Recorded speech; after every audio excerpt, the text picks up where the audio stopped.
ഞാൻ റെസ്റ്റോറൻറ്റിൽ കിട്ടുന്ന അതേ ടേസ്റ്റിൽ എങ്ങനെ നമുക്ക് വീട്ടിൽ തന്നെ ചിക്കൻ ഫ്രൈഡ് റൈസ് ഉണ്ടാക്കാമെന്ന് നോക്കാം. അതിനായി നമുക്ക് ആദ്യം ചിക്കൻ മാഗ്നേറ്റ് ചെയ്തെടുക്കണം. ഇവിടെ ബോൺലെസ് പീസാണ് എടുത്തത്. അത് ചെറിയ ചെറിയ കഷ്ണങ്ങളാക്കി കഴുകി വൃത്തിയാക്കി എടുത്തിട്ടുണ്ട്. അതിലേക്ക് ഞാൻ ഒരു മുറി ചെറുനാരങ്ങ നീര് ചേർക്കുന്നുണ്ട്. നമുക്ക് ആവശ്യത്തിന് ഉപ്പ് കൂടി ചേർത്ത് കൊടുക്കാം.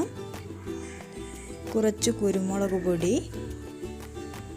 കുറച്ച് മഞ്ഞൾപ്പൊടി, കുറച്ച് മുളക് പൊടി, ഒരു 1/2 ടീസ്പൂണോളം സോയാ സോസ് കൂടി ചേർക്കുന്നുണ്ട്. ഇത് നന്നായി മിക്സാക്കിയതിന് ശേഷം ഇത് അരമണിക്കൂർ റെസ്റ്റ് ചെയ്യാൻ വെക്കാം.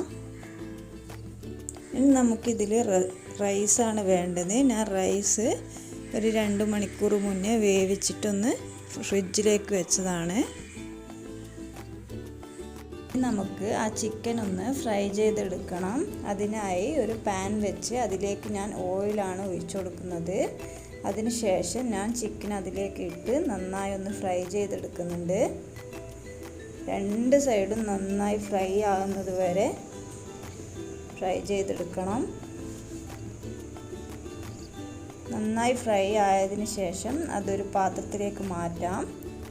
ഇനി അതേ താവയിൽ തന്നെ നമ്മൾ മുട്ട കൂടി വറുത്തെടുക്കണം. നിങ്ങൾക്ക് മുട്ട നിങ്ങളെ ഇഷ്ടത്തിന് എടുക്കാം. ഞാനിവിടെ ഒരു മുട്ടയാണ് എടുത്തത്. ഇനി നമുക്ക് ഫ്രൈഡ് റൈസ് തയ്യാറാക്കാം. അതിനായി ഒരു വലിയ പാത്രം എടുത്ത് അതിലേക്ക് ഞാൻ ഓയിലാണ് ചേർത്തത്. ഇനി ഒരു മീഡിയം സൈസ് ഉള്ളി ചെറുതായി അരിഞ്ഞത് കൂടി ഞാൻ അതിൽ ചേർക്കുന്നുണ്ട്. അത് നന്നായി വഴന്നതിന് ശേഷം ഒരു ടീസ്പൂണോളം ഇഞ്ചി വെളുത്തുള്ളി പേസ്റ്റ് കൂടി ഞാൻ ചേർക്കുന്നുണ്ട്. ഇഞ്ചി വെളുത്തുള്ളി പേസ്റ്റിൻ്റെ ആ പച്ചമണം പോകുന്നത് വരെ വഴറ്റിയെടുക്കാം. ഇനി അതിലേക്ക് ഞാൻ കുറച്ച് ബീൻസ് ചെറുതായി അരിഞ്ഞത് ചേർക്കുന്നുണ്ട്. കുറച്ച് ക്യാപ്സിക്കം, കുറച്ച് ക്യാരറ്റ് എന്നിവ ചേർക്കുന്നുണ്ട്. നിങ്ങൾക്ക് വേണമെങ്കിൽ കാബേജ്, അങ്ങനെ കോളിഫ്ലവർ അങ്ങനെയൊക്കെ ആഡ് ചെയ്യാം. നന്നായി മിക്സാക്കിയതിന് ശേഷം ഒരു 5 മിനിറ്റ് അടച്ചു വെച്ച് വേവിച്ചെടുക്കണം.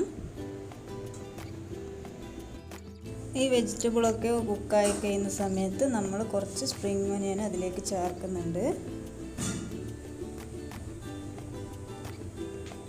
നന്നായി മിക്സാക്കിയതിന് ശേഷം അതിലേക്ക് കുറച്ച് ഉപ്പും 1 ടീസ്പൂണോളം കുരുമുളക് പൊടിയും 1 ടീസ്പൂണോളം സോയാ സോസും കൂടി ചേർത്ത് നന്നായി മിക്സാക്കി എടുക്കുന്നുണ്ട്. അതിനുശേഷം നമ്മൾ ഫ്രൈ ചെയ്ത് വെച്ചിരിക്കുന്ന ചിക്കനും മുട്ടയും കൂടി അതിലേക്ക് ചേർത്ത് നന്നായി മിക്സാക്കി കൊടുക്കാം.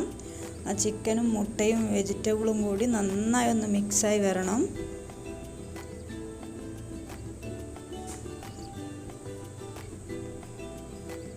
നിങ്ങളുടെ കയ്യിൽ ചില്ലി സോസ് ഉണ്ടെങ്കിൽ ഈ ടൈം കുറച്ച് ചേർത്ത് കൊടുക്കാം.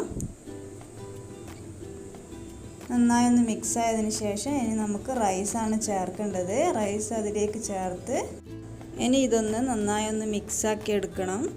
ഞാൻ മുന്നേ പറഞ്ഞതുപോലെ തന്നെ റൈസാക്കി ഫ്രിഡ്ജിൽ വെക്കുകയാണെങ്കിൽ നമുക്ക് നല്ല രീതിയിൽ മിക്സാക്കി എടുക്കാൻ കഴിയും.